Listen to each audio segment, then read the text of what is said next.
had an employee working here, and through a period of time, he paid that amount. How much was that? Do you remember? About $6,500, I think I told him. I don't remember doing any. In Belglade, Florida, an auto parts store manager discovered a deficit of over $6,500. Digital logs and surveillance footage pointed directly to a 3-year employee, Leonardo Flores. Like that, and what was happening is that money was not adding up a lot, so I had to take my time. So then what I had to do is I had to grab the money from other days to finish up, my deposits. And then I started to realize that one money was missing. So I had to start make a couple of changes, and then after that I had to start watching the cameras. And then I'm realizing that this staff was stealing money every night that he was working. He was going into the drawer and packing the money, and then going, or he was doing transactions, ghost transactions, kind of like I can say, where like he will return the parts that the customer had just previously bought that day, and then he was packing the money. And when did this start? Honestly, boss, like right now I have big videos. Like I said, he worked like 5 days a week. So I have seen videos probably up to maybe 2 months, 3 months, but he's been working for the company for 3 years. But the biggest changes just happened now, which was not just the money, but he was doing that with the products. Like he was not charging the people the money, and then not giving the customers just giving the product. So you will not be able to see that because the transaction is not there. But we were missing my merchandise. So then we started to look into it, but that's really hard to find out how it's done. And then, but now everything makes sense when I caught him in the video where he will sell, for example, he sold 2 wiper blades, right? Maybe $20. But then before he left, he will return the wiper blades. And I have the two invoices. He will return the wiper blades. Nobody's here, and then he will grab the $20 and then spot him. And then he will grab more than that, and then just put the receipt saying that the customer returned it. So now we're short the money, and then we're short the product. Gotcha. So then that's what. And then when I confronted him, I do have a recording. I confronted him. He agreed that he was gonna pay me the money within 3 weeks. And I'm telling you this because I give him an opportunity to pay the money. I didn't wanna go to this. He just told me he can pay. He said he doesn't have the money, he's not gonna pay. So then he broke the verbal contract that we have. I have it recorded. I have the videos, and then that's the reason I just spoke with my boss. My boss said, call the police, get it done, because it's. So when did it, you got any like receipts of the transactions, or I can pull them through like the that's how I was doing. I think I have some here, but give me 1 second. That's how I end up watching the videos, because I started to see something that it was like kind of like not obvious, but then like a 4:45, 5 o'clock when everybody leaves, it was just 2 people, him and the other person, he would return it. Then that didn't start to make sense, so I started to watch that, and that's how I caught some of the videos. But then you saw the times where like maybe my assistant manager will be with him on a Saturday. He will go to get something, and he will go to the drawer and he will pack the money. He does have the videos. Let me call him. He can show you the videos. Well, we're gonna need you to dig, because this is serious. And we need all the receipts. Take your time. Okay. How much money are we talking about? 65,700. No, 65 or 7K. Talking about 67,000. But the problem is, this is the situation. There's 8 people working here, and we can use anybody's code. So it was not Josie's code, but it's other people's code that have been used to return things. So like that's why it's difficult for me to pinpoint everything. But the money that is missing and the money that he agreed to pay, it was 65. I think it was 6,500. Now the agreement you have with him, unfortunately, that part is civil. The moment you start making agreements with him that he's gonna pay you. Now what you know for sure. That's what we need. What you know for sure that attached to him. Okay, I can pull everything that I have, and all the returns that he has. Those don't have to be collected now, because we're talking about months worth of evidence. Yeah, if you have something now. Yeah, we have something now. I need a sworn statement of what you're telling me, and I can send you a link if you have any video. You can I'm gonna send you a link. You can send it to the video. Not a problem. Well, usually, I will have to look at the videos and I have to write the dates. Now, the $6,000 you mentioned, is that what you can pinpoint to that particular person? That's the money that we're missing for my whole collection since he's been here. Now, you told me some of them you're not able to prove it's him because people have Because been like I said, because we can, codes. but that's the amount that we're short. You know, that's the amount that I can say it was him because he's the only one that has been caught stealing, and nobody else has. They don't work like that. I don't know how to, you know, but that's the amount. Yeah, it's gonna be what you know he did. Yeah. Okay, but you think that's what I was trying to say. Like, So if you, I have the videos, but you know, in the videos it shows like he grabs money, but we can't really see how much money he's grabbing. But I see the transactions that he's returning. I have those. The thing is that he was let go before. He was let go before because he was coming in late, you know, again. And that time, money was being missing, so he got let go. I let him go. Right. And then he promised me, he swore to me that, you know, he was going to be on time, that he was going to be better. At that time, money was not being missing. But, you know, we were already had a shortage. So he came back a couple of months afterwards. That's and fine. I guess that's when he decided to go ballistic and, you know, take as much as he could. And that's the reason why he got caught. So, okay, now who is the alleged suspect? his name is Leonardo Flores. And how long has he worked here? He's worked here, sir, for I think about maybe 3 years. 3 years. Yes, sir. And when did you notice? We've been short money for a while, but like I never expected, you know, that he was him. Probably maybe how long? Suspicion eventually turns to one employee, Leonardo Flores. When officers return on May 8th, the manager presents surveillance footage, multiple dates, multiple incidents, all pointing to the same person. And the receipts for the returns, does it have an employee login that you can Yes. say that it's him? Yes. So most of the ones that I pull out right now is under his name. Under his name. Yes, Okay. he says he has his initials and he has the time that he did it. Uh-huh. I cannot account and I cannot 100% say sure that he didn't do it on the other people's Names? because we do not have passwords. So it could have been done on the other people's name as well. Okay. But the ones that I did print out for evidence are under his name. Okay, and those are the ones that we have video showing the Correct. actual non-returns of stuff that he said there was a Correct. return. Okay. All right. You spoke to his father and him recently about this before you called law enforcement. Correct. And you were able to let them know, hey, I'm going to record this just for, you know, my records so we can get this passed. You recorded on your cell phone. And during that conversation, when you confronted him and his dad, is there anything else you can think of that you want to add to this interview, this statement about this whole case? Yes, I did ask my staff. You know, I did ask my staff, and this is why, you know, I'm asking him for the whole amount. I did ask my staff because my staff did tell me, everybody that closed with him, that every day or mostly every night that they closed, he was always getting money. He was always saying returns. You know, sometimes they give him the money, sometimes they didn't. They say that they find it suspicious, and that's the reason why some things came to my ear because of my staff. You know, that he was every night he was saying that he needed to give the money or needed money or things like that. He always had something to take out of the drawer, and that was a closing time. Okay, so your staff working with him during closing, they would notice that he would say, hey, somebody made a return, I got to give them the money, can we get the money out of the register to go give them the money? Correct. And then he'd leave the store with the money and there's never anybody who needed the money. Exactly. He was just pocketing it. Exactly. Okay. So my staff, you know, I asked them, my staff, you know, confirmed it because, like I said, I have it on the video. Right. They confirmed it and they told me because, you know, I have audio on some of the cameras and one of the cameras. Right. But, you know, sometimes you cannot hear when he says, you know, that it was for his friends, for his dad, or for Right. anybody that he was getting the money. But the staff did confirm, and everybody that has interacted with him has confirmed that it was the same story all the time. Okay. Investigating an employee theft that occurred over about 4 or 5 month time frame. During a couple of these incidences, I do see that you were an employee present during the time frame of these thefts happening. How well do you know Leonardo, Leo? I would say we were good friends. Good We are friends? Good friends. Good friends, okay. Yeah. How long have you worked with him? Well, would say, well, since I got here, he was here. He was already here, so about 2 years. Yeah, and then he got laid off, and then he came back. Okay.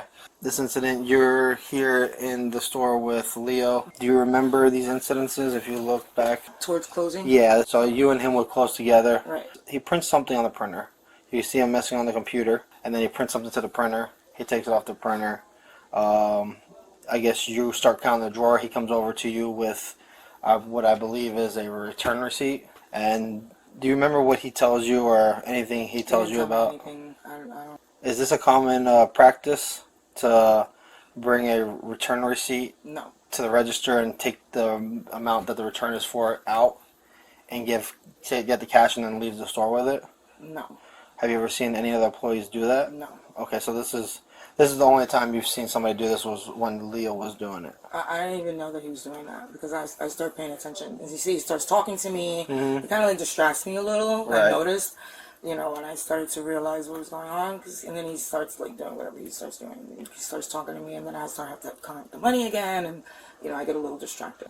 That's you? Yeah. And then that's another employee? Yeah, that's it. Okay. So this day, I'm going to skip to the part where, do you recognize this person here? Yeah. Okay, who's that? That's Leo. Leo, okay. And he's an employee who works with you too? Yeah. Or used to? So when you close the store, do you count the money in the register usually? Yeah, I count the money. Okay. Do you remember when Leo approached you when you were counting the money in the register and he was trying to take some money out of the register during that time frame? Yeah, I remember Right here. one time that he asked me if I already count all the money. Mm-hmm. And I say, why? And I asked him why. And he said, because he need to return some stuff that his dad already buy and he returned. And he need to take the money to him. Okay. And I don't feel anything weird in that moment because sometimes we do return of the customer, Mm-hmm. and he took the money and that was all, and I continued counting the money. Okay. So he took a return receipt off the printer and he came to you while you're counting the money in the drawer and he's taking money out of the drawer. Yeah. Do you know how much he took out or? I don't You don't remember? Okay. Yeah, because he was talking to me. He was trying, I don't Distract know. you? Distract. So he's talking to you, Yeah. and then he's taking the money while he's talking to you, so yeah. you're not paying attention what he's taking. Exactly. But it's clear that he did take money out of the register. So he said that it was a return for his father because of one of the parts. But, Is that sound about right? yeah. Flores was accused of processing ghost transactions. He allegedly waited for the store to be empty, processed returns for parts previously sold, and pocketed the cash. This behavior violates the Florida Communications Fraud Act. Digital evidence revealed Flores used co-workers' credentials to process these refunds. Investigators synced these digital timestamps with surveillance footage to confirm the exact moments cash was removed from the drawer. Colleagues confirmed seeing Flores take cash, often claiming it was for a family member's return. These statements were critical in transforming simple accounting errors into a documented criminal pattern. I just need to get a quick statement from you over at the office. Do you have an idea what I'm talking about? No, I don't. All right. All right, if you want to just throw some shoes on and we'll go, this deputy will take you over to the office and we'll go talk about it more. We gotta go all the way to the office? Yeah, we have to do it by the books, So, you just get some shoes on, we'll go over there and knock this out. You gotta go? They just wanna talk to me.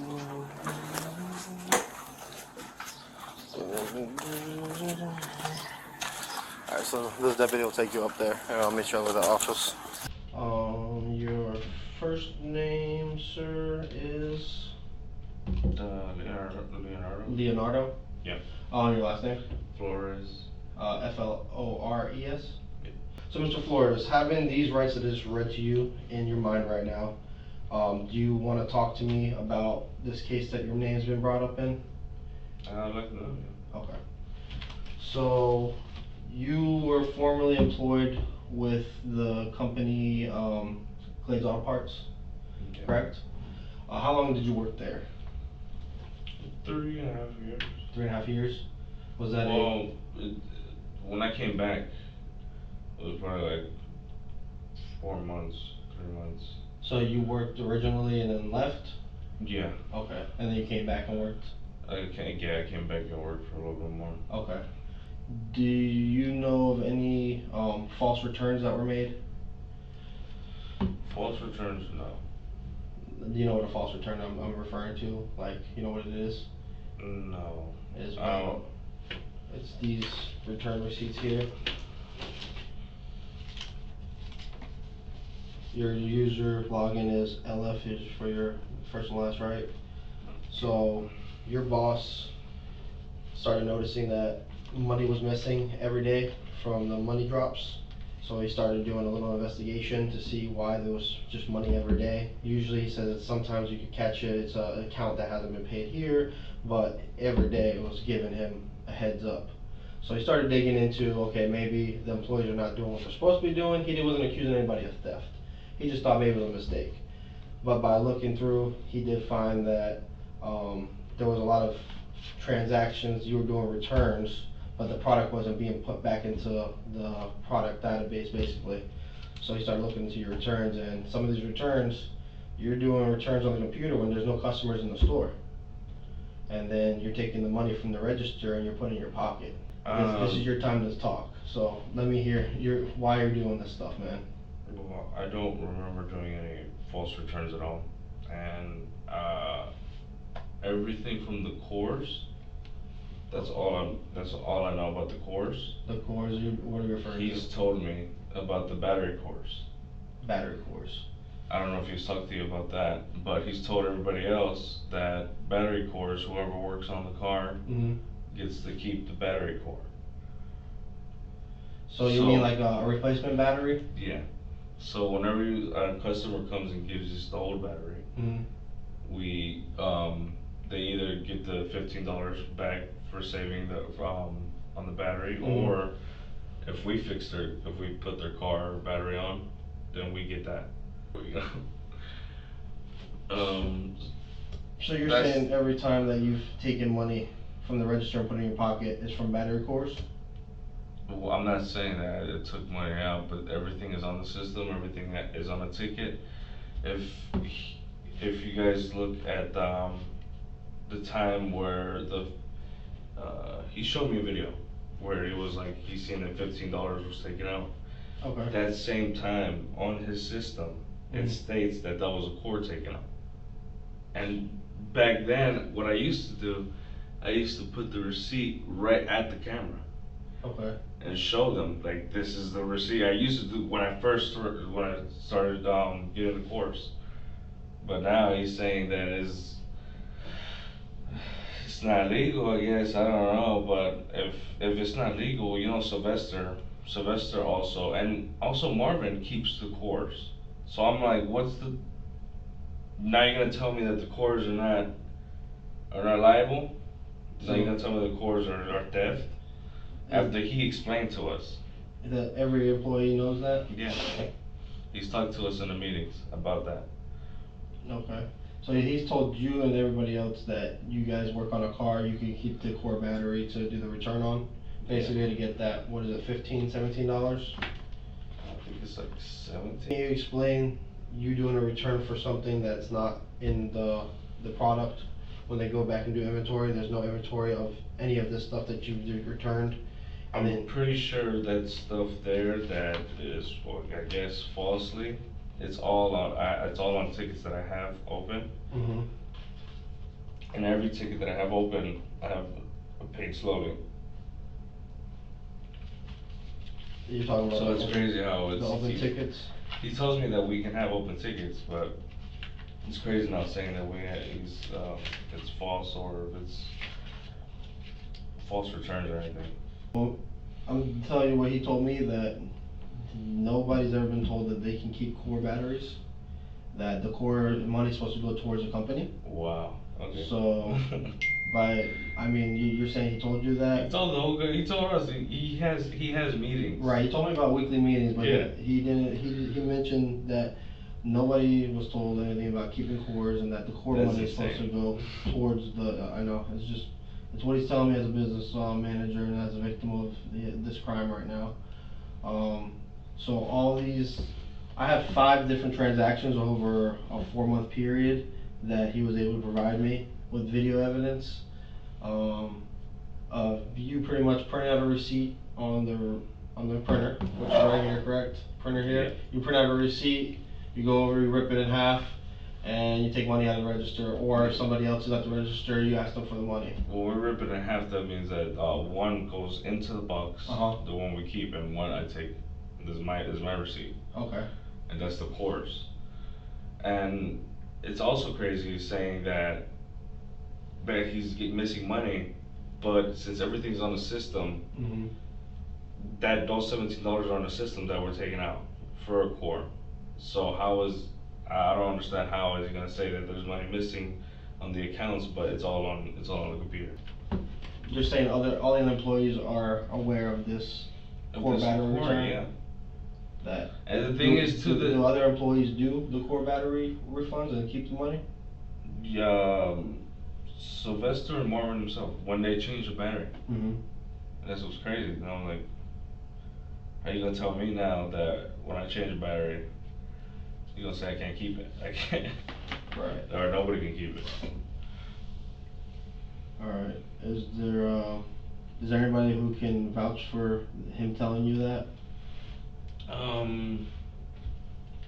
There is, but like I don't really want them to like get involved. Not that. What'd you leave for when you first got hired? What'd you leave for? The first time, and then you came back again. What was the reason you left for the first time? I was trying to look for another job, but at the same time, mostly there was tardiness. Tardiness? Yeah. Okay, so they didn't catch you stealing from the register and fire you? No, it was tardiness. Alright, why would they tell me that they caught you stealing the first time and they had to let you go for that? You were taking money from the register. He said that too? Yeah. Wow. Yeah. On my report on my app, it says that I was let go for tardiness. What app, like? Flex check flex or something like that. Okay. Under interrogation, Flores claimed the money was from battery core fees, which he believed was an authorized perk. However, management denied the policy existed, and the total loss far exceeded the value of the cores. Under Florida Statute 812.014, theft is established when an individual knowingly obtains property with the intent to deprive the owner. Taking funds without explicit authorization created sufficient probable cause for arrest. Leonardo Flores was subsequently charged with scheme to defraud and petite theft.